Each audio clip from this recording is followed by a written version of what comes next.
ஏ வீட்டோடுதானே காக்கை கூட்டம் சுட சுட தங்கம் தேயாது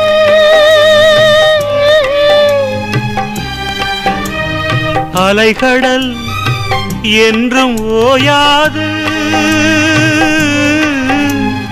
இருட்டிலும் வரும் நிழலித உன்னை நீங்காது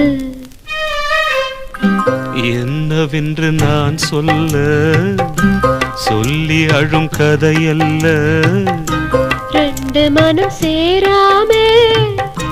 வந்த துயர் தீராது என் பாவம் என்னோடு